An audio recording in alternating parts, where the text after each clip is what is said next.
Hey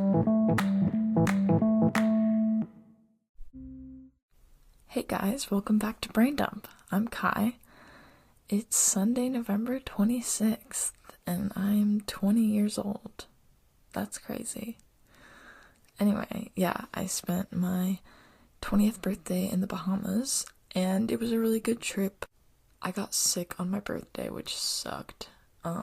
And we were supposed to port in the Princess Cays, which is an island in the Bahamas, but the waters were too unsafe to port, so we were stuck on the boat on my birthday, which kind of sucked, but it was okay. Me and my mom made the most out of it, and overall, it was a great trip. So, lately, I've had a different outlook on life, and it's really strange because I never thought I'd be able to enjoy being alive so much, and I know I've said this on the podcast. I feel like I'm always re-emphasizing things that I've said, but it's just, I fucking love being here and doing silly, simple stuff for my silly, simple little life, you know? This is another thing, before I, actually dive in. I re-downloaded Instagram. Kind of a spur-in-the-moment thing I did on my 20th birthday, but I have had such a different experience with it, and it feels so good not to stalk or have the urge to look at people from my past posts. In my brain, I know that will hurt me. I know that.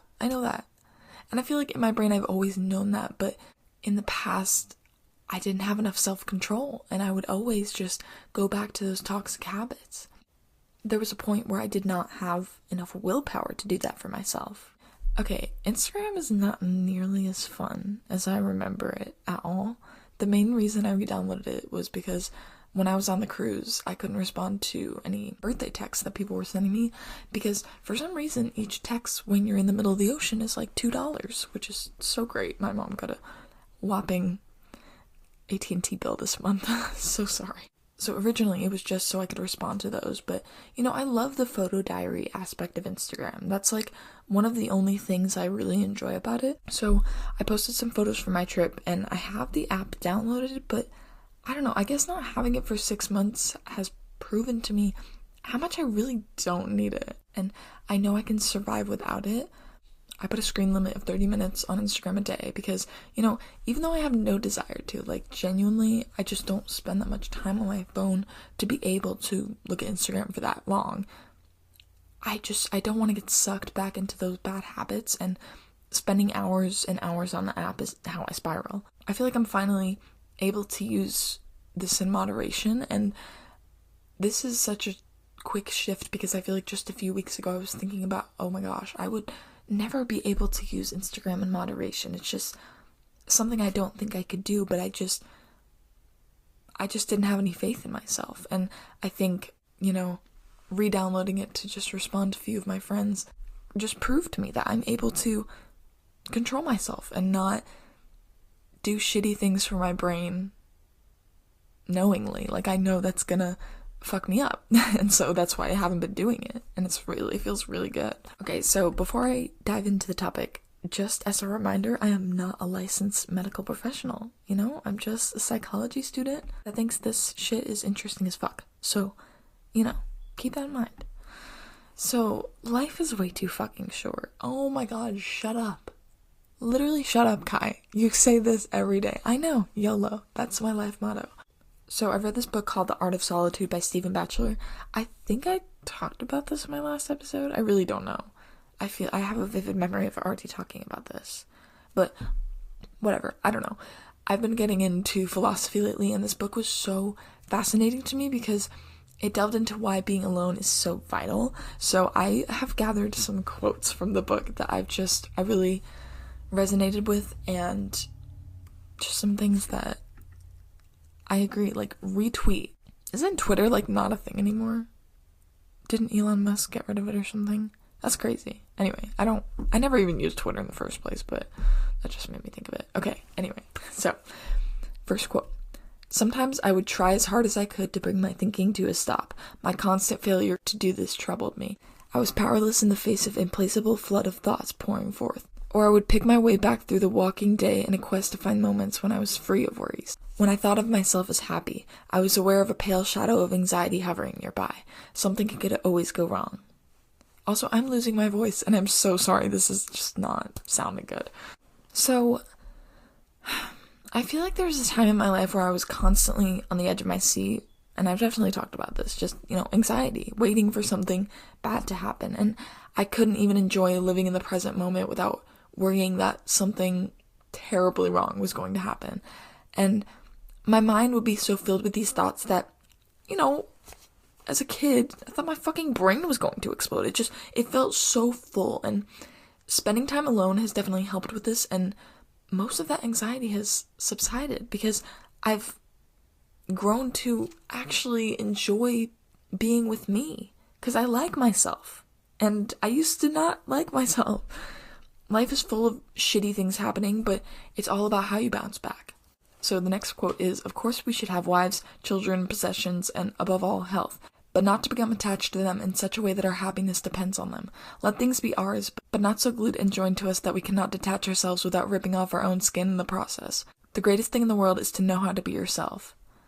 So, I've mentioned this before. It's been difficult for me in the past to take on relationships healthily and, friendships too, because my brain gets over-involved and I depend on them for my happiness. And that's obviously unhealthy, and it's embarrassing because I depended on other people for so long, and I didn't even think of myself as a living, breathing human being, And it took me a long ass time to actually do something about it. In the back of your mind, you're always like, wow, this is unhealthy. Like, I feel like all of us have those things that we know is bad for us, but we continue to do it anyway. And taking the action to fix it, it was really fucking hard, but it also feels so good to be able to form new relationships and friendships without constantly worrying that's going to crash and burn.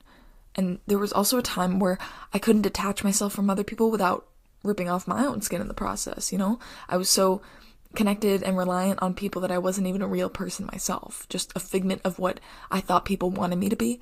And I was so lost, and I hurt so many people throughout the process because I was just so caught up in myself. And that's one thing I do struggle with. I think about my actions in the past and I do dwell, and I'm really trying not to do that because I know that I've grown, and I know that if I were faced with those situations now, I would have handled them differently. And I'm really trying to make things right, and making amends is a really fucking hard thing to do, and it's, sometimes you don't even know where to begin. Anyway, I don't even know where that came from. Alright, let's, next quote.